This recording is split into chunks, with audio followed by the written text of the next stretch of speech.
and it's day 2 of BETT, and we're here today.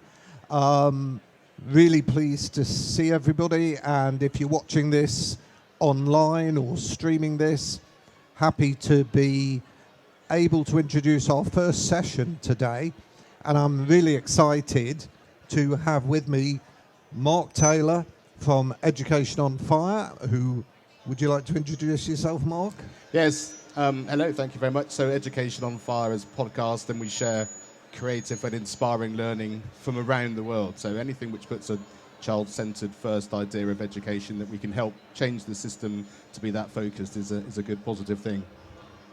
Thank you, Mark. And then equally really excited to have Peter here from Feasy Park. Do you want to tell us a little bit about yourself? Yeah, thanks, Pete. My name's Pete Godwin. I'm technology lead at Elston Hall Learning Trust. Previous to that, I was the EdTech lead at Feasy Park Farm Primary School. And I'm just really excited to be here, so thank you.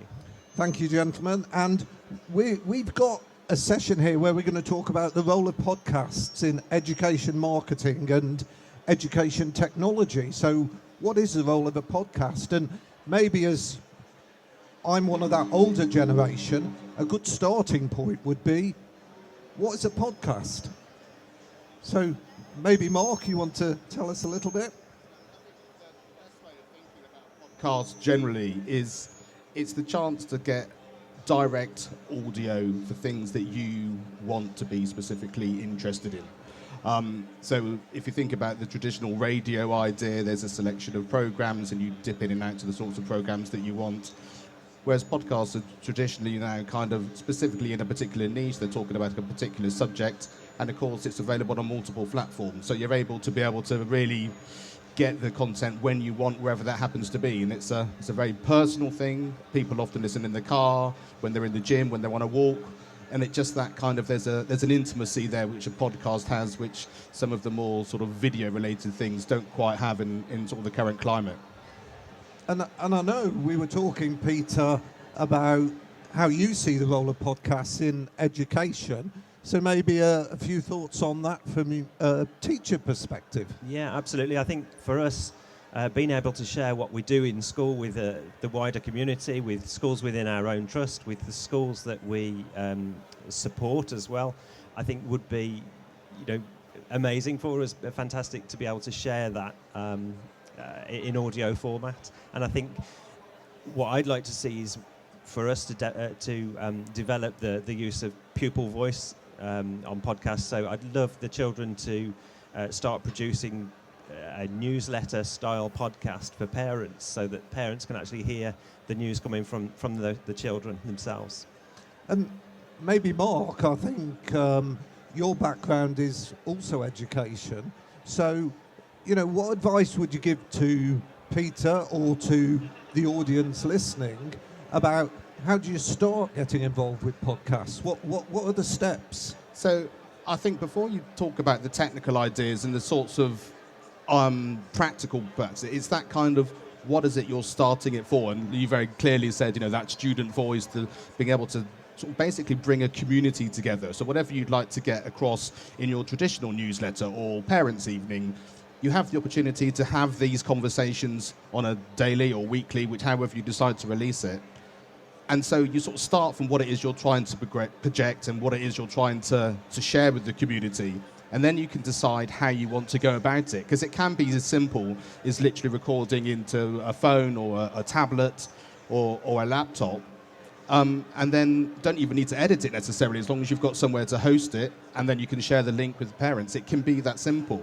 And then, of course, like I said, if you want the production part of it and children to be involved in that, then you do then have the ability to kind of talk about editing and putting things together to create a really sort of polished product, as it were. So I think deciding what it is that you want to get across and how you want the content to come across is that starting point. So as long as you've got somewhere to host it and you've got a way of recording audio, that's your starting point. So the actual sort of barrier in the entry is actually not that difficult. You can obviously then take it as far as you want with the technology in terms of better quality microphones in a studio and all that kind of thing. But the starting point is just, let's get the voice out there and decide what that voice is and how you want to deliver it.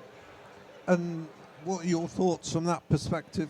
Well, I'm just thinking to myself that our children, when you ask them what they want to do when they leave school, they all want to be YouTubers. So they want to do this sort of thing. They want to share things via social media. They want to do what we this kind of thing. So I think also the thing is that you're absolutely right. It's the YouTube fame in some ways which the children are really sort of excited about, and so video is a really important part of what they do.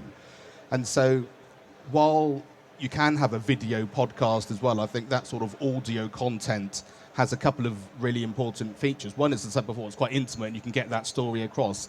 And also within schools in safeguarding and how much sort of you want to share, I think the audio-only version actually can then be supportive for that as well. And I think because podcasts are relatively new in terms of people's exposure in lots of ways, being able to get that audio sense of this is like a YouTube thing and we can be as excited about the audio only as well as the video, I think will actually expand the amount of people, especially young people and children, that actually are interested in the podcasting side as well, because I'm not sure how many children listen to a podcast compared to how many people would watch YouTube, but I think that is going to start to change as time goes on again. Yeah, and just from a wider perspective, as a parent myself, I get inundated with stuff from schools. Do you see it as a communication method to parents potentially as well? I think there comes across that there's sort of 2 or 3 areas.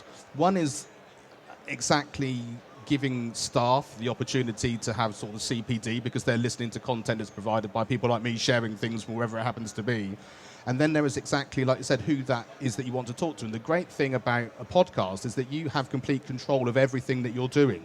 So it might be that on one particular day, it wants to be that kind of the head or a senior leader talking to the parents about what's coming up or an issue that needs to be talked about. The next day it might well be that the children want to be sharing a particular project that they've been doing, and it might be another day it's a teacher focus, and you sort of, rather than, I remember from, especially in primary, let alone secondary, where you have very little contact with teachers, you kind of know they go in, they get what they need, hopefully, fingers crossed, but you're never quite sure what that relationship is. And so I think the opportunity to hear a teacher just having a 5-minute conversation with someone about their wider life and their interest and their passion of their subjects, I think that just creates that community and it builds up a friendly kind of atmosphere beyond the gates of the school. And the really positive thing about that, of course, is the fact that you're then, as you said at the beginning about marketing schools, you'll have people who want their children to go to a particular school, and they will have heard about what they're up to, the sorts of things that are going on. And that's going to be a really positive thing for the enroll or the role for the next year and the year after. So I think from that point of view, it's probably a very positive thing for the school as well. Yeah. What are your thoughts, Peter, as a teacher about to embark on this journey? I think for us, really, as I said before, the children want to do this, and many of them already are recording things and putting it online. So I think for us to be able to use that as an opportunity to show them how to do that in a safe and secure way, I think is really important. Yeah, and I know you've done a lot of great stuff, and you have a lot of social media that you're putting out.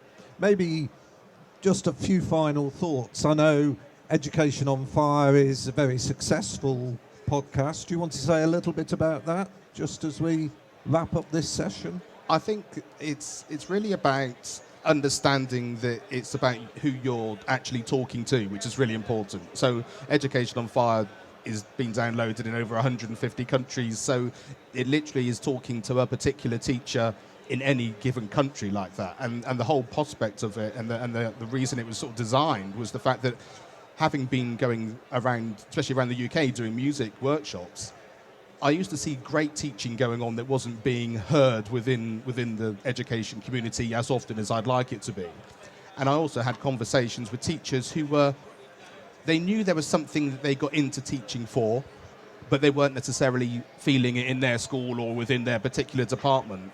And I just wanted to share those conversations with the fact that there might be someone in a school down the road, or it might be a school in a different country, but those ideas, like I said, the enthusiasm of your pupils wanting to create content, it's like, we know this is happening somewhere, let's bring that into my school, and I know there's a company or an organisation or the ability to be able to, that can support me to do that. So it might just be one little conversation to begin with, but it can then feed into a whole new way of learning. Brilliant. Thank you very much. And Peter, anything finally to add? No, just I think it's really exciting, and I think it's something that we definitely want to do, and I'd like to take you up on and offer support with that. I think that would be fantastic.